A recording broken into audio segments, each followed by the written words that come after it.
Hallelujah. Ang Diyos ay maghahari na, talikdan ang tanang sala, manalig sa balita niya. Hallelujah, hallelujah,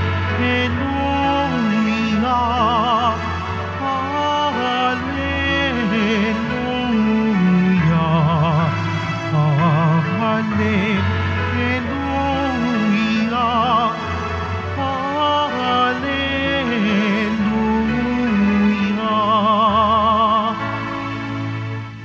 Sumainyo ang Panginoon. At sumaiyo rin. Ang mabuting balita ng Panginoon ayon kay San Lucas. Papuri sa iyo, Panginoon. Noong panahong iyon, tinawag ni Jesus ang 12 at binigyan sila ng kakayahan at kapangyarihang magpalayas ng demonyo at magpangiling ng mga may karamdaman.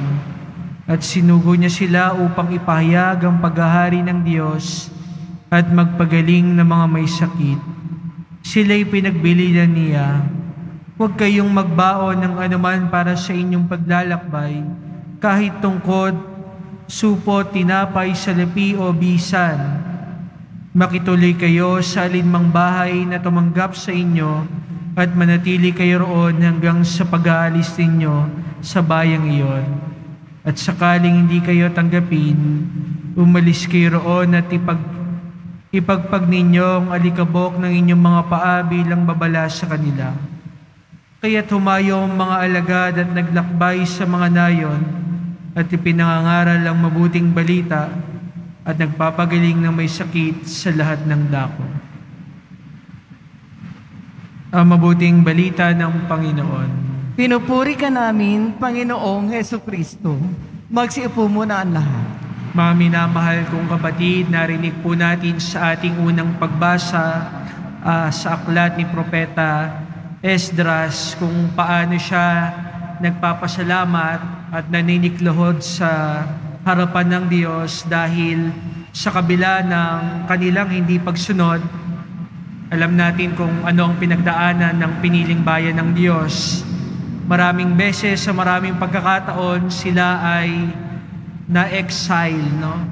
Sila ay nung mga panahong ito ay nagre-rebuild at nagtatayo ulit, nagsisimlang muli, samantalang marami sa kanila yung nagkaroon ng intermarriages, no? So ibig sabihin may mga impurities na.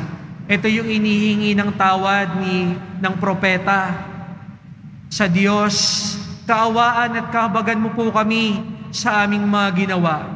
Pero iba yung sagot ng Diyos.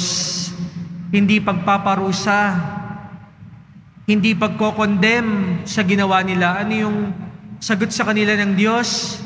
Kapatawaran. No? Sapagkat sabi ng Propeta Esdras, no, kami po ay binigyan ulit ng pagkakataong maitayo uli ang templo, makipagsimula muli at mabuhay ng matiwasay sa Huda at sa Jerusalem.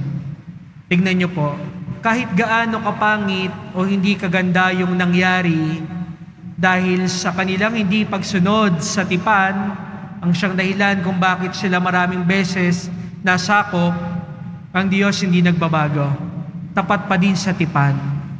Maaari nating tignan rin sa ating mga sarili yung nangyari sa bayang Israel. Hindi maganda yung nangyayari sa ating buhay, maraming maling nangyayari, hindi naayon sa ating kagustuhan, pero kahit gaano kapangit yan, kayang pagbutihin niya ng Diyos at gawing mabuti upang tayo'y turuan, upang tayo'y dalhin sa tama. Kaya nga, ipinagpapasalamat natin yan sa Diyos dahil siya'y tapat kahit hindi tayo tapat. Tapat ang kanyang pag-ibig kahit na minsan tayo unreasonable at hindi tapat umiibig. Tignan niyo po si San Vicente de Paul. Si San Vicente de Paul po ay ating ipinagdiriwang na santo ngayong araw.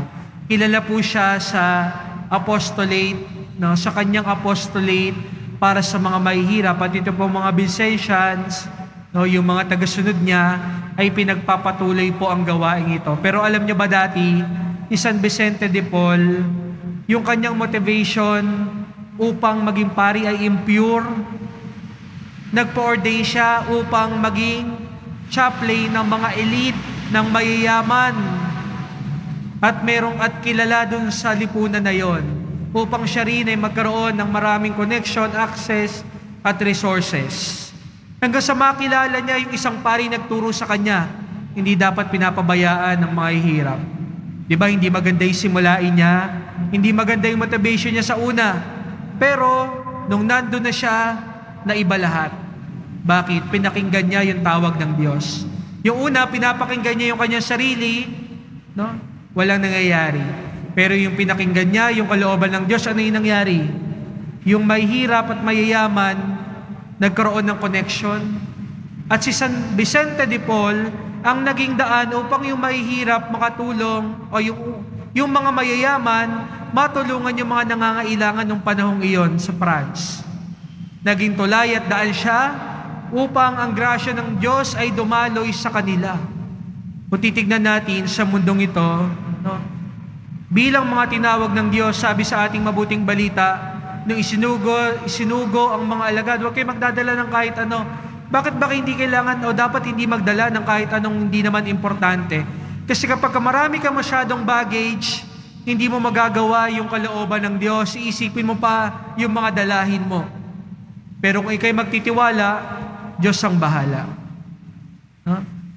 Kung ano yung kulang at kinakailangan mo sa apostolate mo, kinakailangan mo upang makatulong sa iyong kapwa, kung ikaw ay totoong sumusunod sa kalooban ng Diyos, hindi mo kailangan mag-alala. Bakit? Kahit gaano kapangit, hindi kaganda yung motivation mo, hindi maayos, pero kung ibibigay mo sa Kanya yung lahat, kaya niyang pagbutihin ng Diyos. Tulad ng Kanyang ginawa sa Kanyang piniling bayan, tulad ng ginawa niya kay San Vicente de Paul. Itong ginawa ng Diyos sa piniling bayan niya at kay San Vicente de Paul at sa maraming santo ay naging daan upang sila ay magbago. Kaya hindi nyo gagawin natin. No? Tayo ay tunay na makapagbabago ng isang tao kung tayo ay tunay na magbibigay ng ating sarili at kung tayo ay tunay na magmamahal. Yan po yung ating motivation. No? No matter how hard it is, kailangan piliin nating magmahal.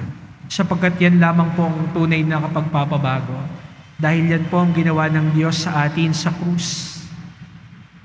Sa mga pagkakataon na napakahirap nating mahalin, no, lalo siyang nagmahal. At dahil dito, nagapi ang kasalanan, nagkaroon tayo ng kalayaan, tayo ngayon tagapagmana ng buhay na walang hanggan. Kaya po maging biyaya din tayo at maging pagmamahal din tayo sa ating kapwa. Amen.